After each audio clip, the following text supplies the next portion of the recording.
Welcome back to My Seminary Life. I'm your host, Brandon Knight.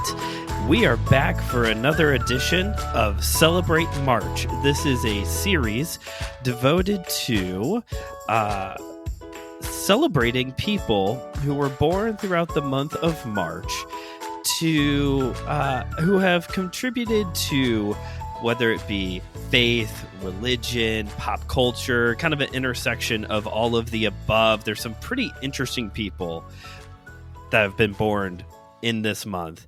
And today we are gathered to celebrate the birthday of Fred Rogers, who is, of course, most known for his beloved PBS series, Mr. Rogers' Neighborhood.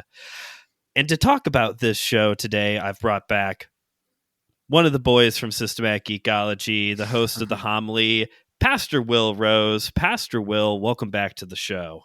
Thanks. Yeah, I'm glad. I'm not as old as Fred Rogers, but I do remember watching him on PBS when I was a kid.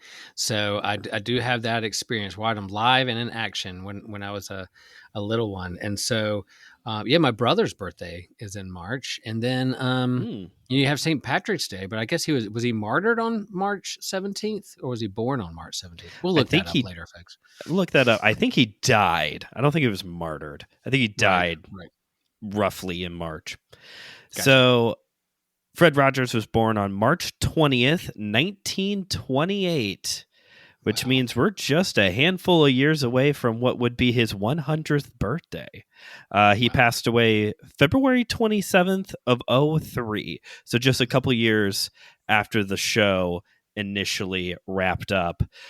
This is an interesting show, an interesting person for Pastor Will and I to talk about today, because we were both the target demographic, but at two very completely different time frames. That shows the longevity of this program, Mr. Rogers' Neighborhood, running from, I think it was like the late 60s all the way to the summer of 2001. Yeah, so, isn't that amazing? God, that's amazing. And I found out, I did not know, prior to Mr. Rogers' Neighborhood, he had a Canadian children's show that ran for a couple seasons in the early 60s. So he was on television for 40 years or something like that, like something crazy. So, Pastor Will, let's get into this. What is your... what was your experience with Mr. Rogers? Was this like a usual show for you growing up? Yeah, I mean, my era was that you only had a couple of times a week and a couple of channels that had children's show. There was none of this like continuous 24/7 children's cartoon network or show to constantly entertain your kids 24/7 on a cable or streaming thing. It was like you had little blockets of time on a couple of TVs, whether it was Saturday morning cartoons, and then you had PBS that had like the morning block was children's education stuff like Sesame Street, Mr. Rogers' Neighborhood, maybe for other things that I'm forgetting. Eventually it merged into Reading Rainbow and that kind of stuff. But for me as a kid, I remember specifically on days when we didn't have school or you were sick and had to lay on the couch and watch something or during the summer, that was like our only kind of kids TV was PBS, Sesame Street and Mr. Rogers. And so that was kind of hand in hand for me when I was really little. I mean, I don't remember how old I was when my mom put me in front of the TV to watch some of these things or learn or whatever in school. But it was always a part of that kind of early childhood TV, learning development kind of stuff that parents didn't feel guilty putting you in front of the TV in front of Sesame Street or Mr. Rogers. So definitely remember that.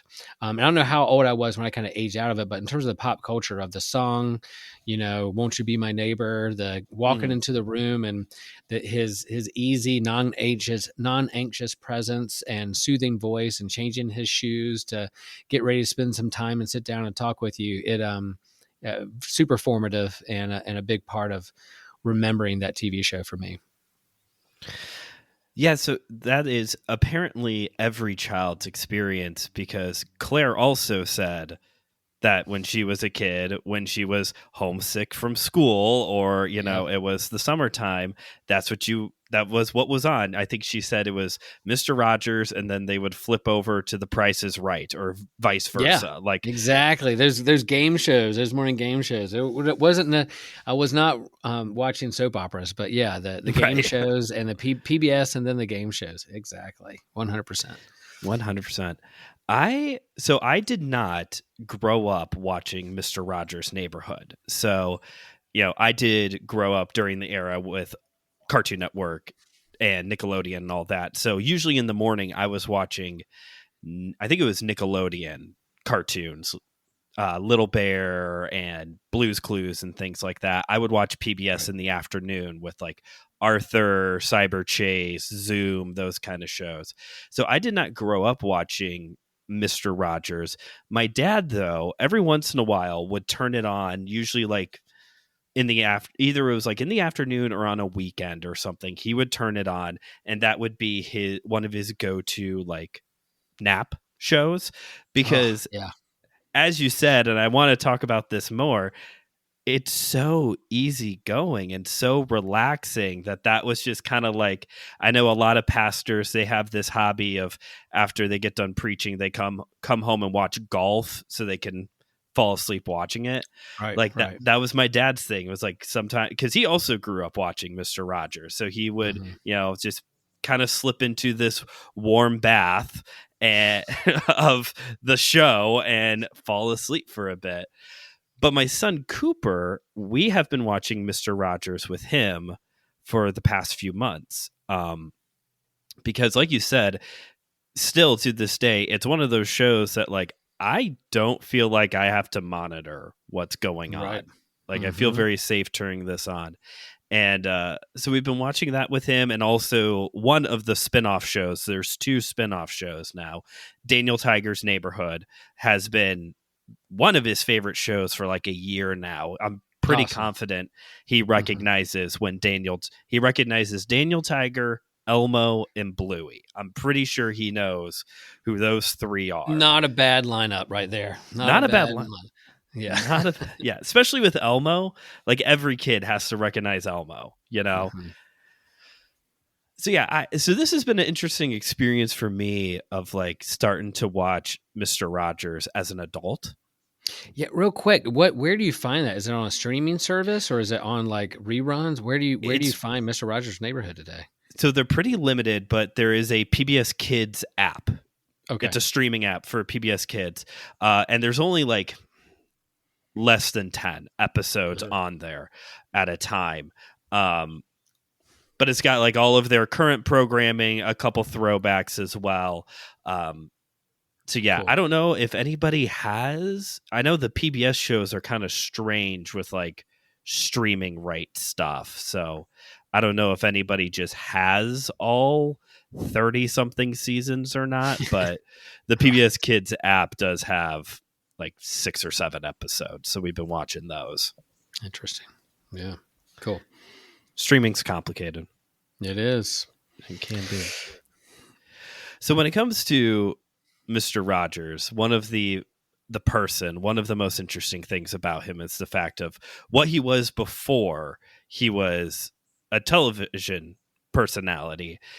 He was a pastor, apparently. Did you look into that at all, Pastor Will? I know you said you were refreshing yourself for Yeah, this like I episode. remember later on down the road, I didn't know. It was PBS. It was pretty secular or religion neutral, kind of thing. Mm-hmm. And you could tell, loving your neighbor as yourself, and community, and the people that we are a part of, and your emotional intelligence and understanding our feelings and make believe, is a part of just general children's education and nurture and growing as into personhood. But I think it wasn't until later that you heard like, oh, this guy was a minister and a Presbyterian minister. And that just completely made sense in terms of me, because I grew up with a Lutheran minister who was very gentle, very calm, non-anxious presence, and probably embodied even how he looked. Man, Pastor Rick Really? Swain even kind of looked like, if I think about it, like kind of a tall,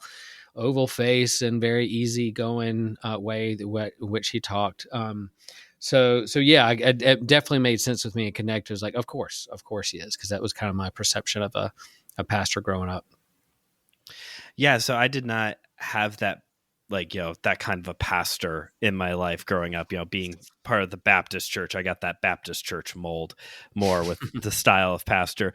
But it blew my mind. I had known at some point, you don't know when you learn these things. I knew he was a Christian, but Right. like the fact that he was an ordained minister in the Presbyterian church, went to seminary with R.C. Sproul, who's one of my like heroes of the faith.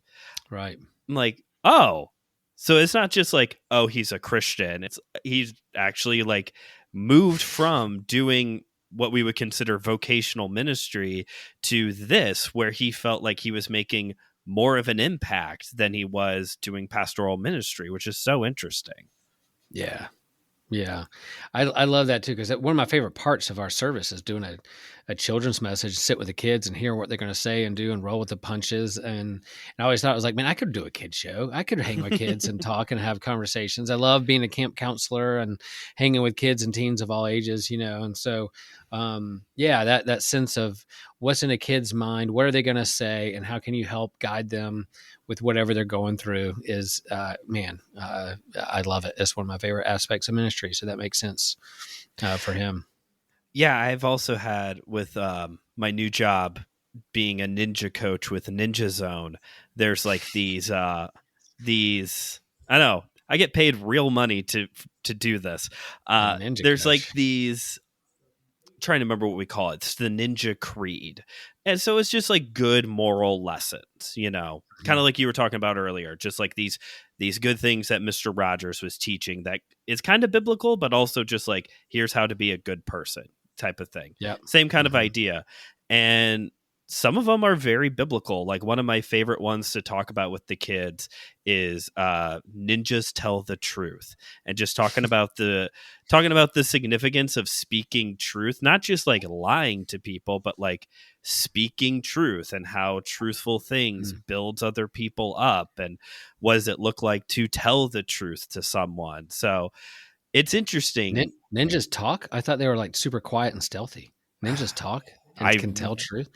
Really need to emphasize the quiet and stealthy with some of these kids. That's right. Hey, real quick though, just aside, there's someone who's going to teach in a Aikido class here at the church. Oh, cool. And part of my selfishness of saying yes is because I want to start taking. I've always wanted to take a martial arts. So, he sold it when he was like, "Oh, it's a martial art of love and defense, not necessarily attacking." I was like, "Cool, I'll take it." And if I can work with a bow staff and be an expert in a bow staff, I will be very, very happy. That's a good goal to get to, working with a bow staff. Okay, gotcha. Love it. But there is something about bring it back to Mr. Rogers. Like there is something like children's ministry can be very unique. Yeah.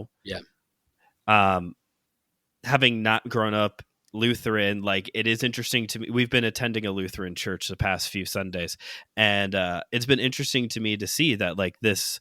Okay, now all the kids can come up and listen to. Right. We have a very specific sermon lesson for you all, or like this church we've been attending, some of the liturgy involves the kids. They have children recite a prayer or part of a blessing as part of the and it's really interesting to see how you can start to shape children both to be a good person, but also like different unique ways to instill the faith in them. You know what I mean? Yeah, like our children's message, like I think, that time, there's definitely different ways where people will, it's time to take the kids out this time of the service and have specific in-depth time, almost Sunday school or things like that with something else. We have a children's message only because like I don't get a lot of FaceTime with the kids with the busy Sunday morning or different things. So it's like a good chance to have a good few minutes of just having some FaceTime with them, and then, listening to them, letting them know they're important, but also hopefully giving, I'm not teaching real in-depth doctrine at that point, but hopefully giving like healthy perceptions of how we understand God and love in one another and that kind of thing. So, that's kind of our purpose. And to have an adult kind of look at you and get on your level and say, yeah, you're important. I think is important, and it's definitely what Mr. Rogers did for all those kids for over 30 years. Yeah. Met them where they were and did something that is very difficult to do. And I'm sure you've had this experience. I've had this experience. Be able to talk to children without talking down to them. Right, Like right. there's a difference between meeting someone where they're at and talking down to someone. And I like Mr. Rogers really did feel like your good friend who was your neighbor Mhm. next door, Yep, yep, yep. 100%. Yeah, I think, yeah, I do like talking. I'm not going to inflect my voice or, treat them as if they're a half a human being. Like I'd love just sitting down and getting their level and face to face and just asking like a normal question. Like, so what's your favorite thing about school? What's going on here? And Mhm. they kind of look like, oh, and then their answers are great. The other night we had our Shrove Tuesday night before Lent. Starts with Ash Wednesday pancake dinner. And one of my favorite kids came in. He's sitting there, and we're just sitting there talking. I just kind of look at him and I go, Carson, how many times a day do you think you giggle? And he just stopped and he went, um, probably once a day. And he's like 4. Okay. And I'm like, no, I think tonight I've heard you giggle at least 4 times. And he started giggling. He's like, well, there's another one. So let's say 5. And then he kept giggling. I was like, there's 6, 7. I kept talking. So it was just like, it was so fun just to talk. I was like, hey, I got a random question for you, and what they answer and what they think about and go through their head is Mhm. super fascinating. And that was the thing about Mr. Rogers' Neighborhood is like, yeah, how to be a neighbor. There's a community around him, creatures, but there's also this understanding of make believe and Mhm. imagination. That was a big part. I mean, that trolley going through on the tracks with the piano, and you're going off to make believe land, and you're meeting different people. Like you're giving kids permission to get creative and to imagine and to be curious and to Mhm. ask questions in a safe zone. Like I just think that legacy of make believe and using your brain and being creative is super important, super important. And I think one of the reasons why, as an adult, I like watching Mr. Rogers and like encouraging Cooper to watch Mr. Rogers now is because it's so it does teach this really important lesson of using your imagination and make believe. Hmm. That's the big thing. It's going into the kingdom of make believe, which is good when we're in a world that is so digital entertainment now. Um, Right. but I also really like it because children's programming can be very overstimulating with the bright colors and the constant music. And as you said earlier, he is a very calming presence. As soon as I Right. turn it on, I feel calmer. But just the show in general, it's a very peaceful, like there's a way to use imagination without bright constantly having to use bright colors and music and sounds. You can do it still. You can play make believe and it still be relatively like a calm experience. And I think that's a Yeah. very unique thing about this show, along with all the good moral things that Mr. Rogers teaches. Yeah. I've heard people say like when you're teaching or you're hanging out with kids most likely are not going to remember what you said to them or what you Hmm. taught them, but they are going to remember how you made them feel. And Hmm. so, like, I've heard my kids say, "Oh, I remember that person from our former church or whatever," and say like, "Oh, I remember that person. They were kind of intimidating me, or they were a little scary to me, or oh, Hmm. I didn't, it's not they didn't feel safe, but they're like, oh yeah, that person like creeped me out a little bit. But then there's others like, oh, that person really made me feel safe, and it's one of my favorite people. Made me Hmm. feel warm inside. Made me feel like I was a person. Like those kinds of things. So like, and I think we could take that lesson to like not just kids but everyone, please. Like Yeah. if you're at like a fast food place and you can see the people are working their butts off, don't give them a hard time because you Yeah. had to wait an extra minute. Like they're hustling like everybody else. So like just how you posture yourself in the world and how you make other people feel is like, goodness gracious, I don't know what else is that more important than that. So yeah. Yeah, we just got back from Disney. Our last day there was Mm. Valentine's Day, Ash Wednesday. And we passed somebody in the park. It was a couple, who was also there, and they had a huge backpack full of Valentines that they were giving to the workers. They were giving just like these little and that's really cool. Like, I only saw in a park filled with thousands of people, one couple who thought during our vacation, we're just going to take a moment to show a little bit of love to people who constantly have to always be happy, who have to Right. constantly always make you feel like you're having a magical experience, which takes They so cannot much. have a bad day. If they have a bad or off day, you're ruining somebody's experience of Disney World. So you got to tap out if that's the way you're feeling. Right.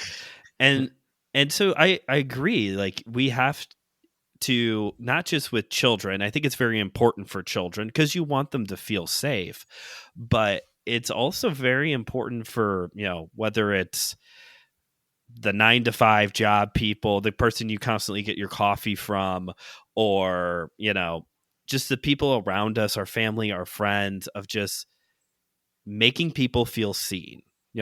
That was something Mr. Rogers did really well on the show, was making children feel seen, and also instilling in children the importance of self-worth as well, of you do matter, you are loved. These are things that he really taught on these shows, was helping children understand that they have value as well. And when we treat adults as machines who are just trying to do something for us, you're the cast member here at Disney. Commodity. Yeah, a commodity.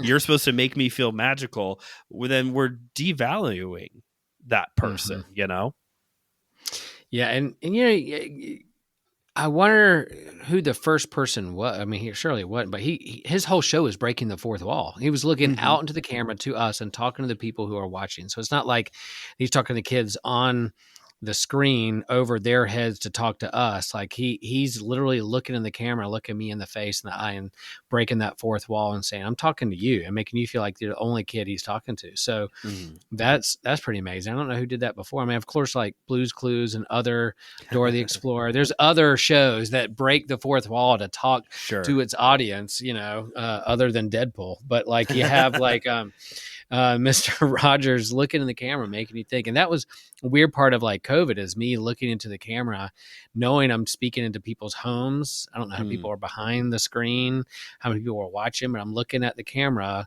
as I'm talking to a person. And that's not easy to do. On that fourth wall break idea, we were watching, all three of us, Claire was here too. We were watching an episode, and it was about work. And so Mr. Rogers explained to his neighborhood friends what he does for a living. And the camera pulls back and shows that his house is a stage, like a stage place. And fun. He explains cameras and the guys who do the sound and all of this. And Claire's jaw is on the floor. I was like, what? And she goes, for my whole life, I thought this was an actual house. I didn't realize that this was a set. A set. I was, oh. Did that help or hurt the show? Where she's like, "Oh, you're ruining my childhood. You're in a little fake bit house. A little of the magic is gone now. Yeah, a little. Yeah. Why are you killing the magic? But yeah, it's I don't know who did it first, if it was him or not. There wasn't children. It wasn't a live studio audience kind of thing. He was doing this fourth wall break stuff and just speaking directly to you. He would have thrived during 2020 with all of the COVID stuff. Maybe that's what we needed. We should have approached this like Mr. Rogers a little bit better. Maybe we would have done better in 2020. Maybe making people feel loved and seen in 2020. That may have went over better. A little bit. Or what we do affects our neighbor. What we do affects our neighbor. Might have been important. Have you seen any of Daniel Tiger's Neighborhood? You don't have grandkids or anything, so no, I have not. I do. I think I remember hearing about it, but then going back and remembering some of the animals and people that were in Make Believe, I was like, oh, I remember Daniel the Tiger. Oh, I remember X the Owl. I remember the King. What was the King Friday? King Friday. Yeah, so I was like, oh, they were kind of coming back to me. I was going down Okay. memory lane and looking at some stuff, but yeah, I didn't know Daniel Tiger has his own show now, spinoff. Why not?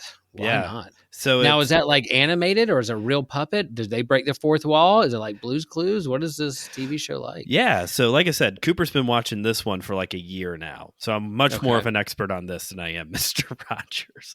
Yeah. But um how this show works is that it's the next generation. So Daniel Tiger, the puppet from Mr. Rogers' Neighborhood, now has a son who is also named Daniel Tiger. And that's who the show is about. Gotcha. And it's a lot of the uh, puppets from the original Mr. Rogers show. Now, their kids are who the focus is on. So, King Gotcha. Friday and Queen Sarah, they have another son named Prince Wednesday because they have a son named Tuesday. Yeah. Henrietta Pussycat has, I lost her name. Oh man, I can't think of her name, but she's I forgot her name, but she's got a cat. She's got a daughter. X the owl takes care of his nephew. Oh, the owl. So it's a lot of that, just like these next X's and O's. X's and O's. X's and O's. So did you say? Remind me. I'm sorry. Is it animated or is it live action? Like it is animated. It's animated. okay. And it follows a pretty similar kind of format where Daniel Tiger, the child, Junior. They don't call him Junior, but Daniel Tiger Jr. He is talking directly to the audience. He is talking directly to his neighbors. And on the show, each episode, there's like a lesson that is taught through a very short song. So, what was an example of one? I'm trying to think. Keep on trying and you'll feel proud. Like if you get stuck doing something, and it's this song that usually the adults sing to the kids, and then the kids sing it to each other as they go through the day and they experience problems. And it's been pretty good. There's only been a handful of times where I'm like, I don't know if I necessarily like agree with how we're using this lesson, but overall, it definitely has been a, put it on. Cooper will sit there with his goldfish and enjoy the show. Daniel, that's a PBS app too. That's on the PBS Kids app too. Okay, I'm yeah. glad they're keeping it with PBS. Yeah, yes. Yeah, because when Sesame Street moved to HBO, I was like, "What are we doing?" Like, wow, that is something. But then I'm glad PBS still has some programming out there. Yes, the newer episodes of Sesame Street get added to that PBS Kids app like months later, and you can kind of tell. What you can tell is that there's more money being dumped into it because the production looks a lot sharper. Interesting. Yeah, but there's been no, like Bugs Bunny hasn't shown up or anything on Sesame Street or Superman or anything. Yeah, Warner Brothers crossovers. Yeah, Right. okay, gotcha. Okay, well, I will say this though. What's his face? Brett Goldstein, who played Roy on Ted Lasso. He was on an episode, and the whole skit was just making Ted Lasso references. It totally was for the adults. No kid Did was they have watching. to bleep out? Did they have to bleep out half of what he was saying? Thankfully not. They're dropping F-bombs on Sesame Street. One thing, there's one episode of Daniel Tiger I wanted to talk to you about because they quote one of Mr. Rogers' most well-known lines. So there's a lot of like subtle references to Mr. Rogers' Neighborhood on Daniel Tiger beyond just the characters. Like Daniel Tiger's house has the traffic light. There's a fish tank that he feeds his fish. Trolley passes through the house. So some of these like very much reminiscent of Mr. Rogers' home. But there's an episode where there's a big storm in the neighborhood of Make Believe, and it knocks down all these trees, causes a lot of damage, and little Daniel Tiger gets upset by all of this because he's seeing all this chaos and damage. And his dad, Daniel Tiger, says to him, when I was a little boy, my mom used to tell me whenever there was trouble to look for the helpers, and that when you see helpers, it is a sign that things are going to be okay. Which this is, Oh, I butchered that, but that's one of Mr. Rogers's like most well-known lines, is this idea of when there is chaos, when there is damage, look for the helpers. yeah, like the first responders. Look for the ambulance people. Look for the police. Look for the nurses. The social. Yeah, Yeah. that's good. Yeah, look for the first responders. They're going to be there to help you. That's good. That's good. That's good. Because it's a good lesson to teach kids, not just definitely with this idea of like, look for the first responders, look for the people who are going to respond first in the uniform with the vehicles, but also just to like provide a sense of peace that even in a lot of chaos there is still hope. Yeah. And People willing to again, help. coming back to something that's kind of Christian, especially here in the spin-off show that is even further away from like the Christian-y Mr. Rogers kind of show. Like, that's so profound. Look for the helpers in the Yeah, chaos. that's good. That's good. Yeah, many helpers around. That's good, man. I like I might use that this week for my children's message. I still don't have a children's message for the temptation of Jesus in the wilderness, and Okay. but but it's the Mark's version of it doesn't even list the temptation. It's just like, oh, he was tempted, and then he hung out with wild beasts, and angels waited on him. And I just cannot let go of like, and he hung out with wild beasts, and the angels waited on him. Like he's hanging out with angels and wild beasts at the same time in the wilderness. Of course, Jesus would. And so I'm trying to think about how that maybe. Yeah. Yeah. Look for the helpers. Look for the helpers. Look for the helpers. Even Jesus needed helpers at certain times. He had angels. Yeah. And wild beasts. And wild okay. beasts. I'm playing. Working out. We're workshopping it. We're workshopping it right I'm here. Turn it into, I'm going to be inspired and I'll be inspired by Fred Rogers in this podcast. That's good. All these years later, still inspiring people. Of course. Awesome. Yeah, his legacy. I mean, I don't know if did you ever see the movie, the Tom Hanks movie? I didn't, because I knew I would probably cry through the whole thing. And so, just one of those things where I was like, oh man, that's gonna be a tearjerker. And not that I don't mind crying, but I was just like, oof, that might be a little heavy at this point. And so I never saw it. I love Tom Hanks. I love Mr. Rogers. I don't know why I haven't seen it, but is that a movie that you've seen out there? Did it handle his legacy well? I have not seen it yet.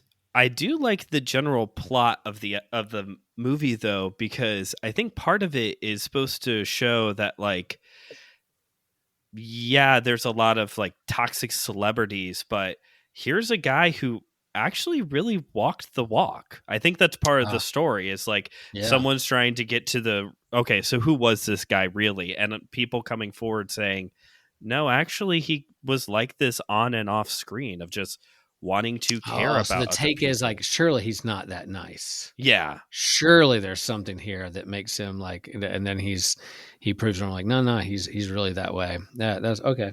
Okay. Yeah. Might see that one day. We'll see what happens. I would like to see it too. I there's always so many movies to watch, but like you know, it's Tom Hanks, so you got to watch it. You gotta watch it. Any final thoughts as we start to wrap up this episode on all things Mr. Rogers? Yeah, I mean, I think definitely on camera personality. So we've learned is off camera personality, but then in terms of his advocacy, like for public television, he went to like a Senate hearing. I think it was Nixon who wanted to cut public television. There are always people are looking for funding. Why should the government pay for this or not? And who's in charge? Privatize it.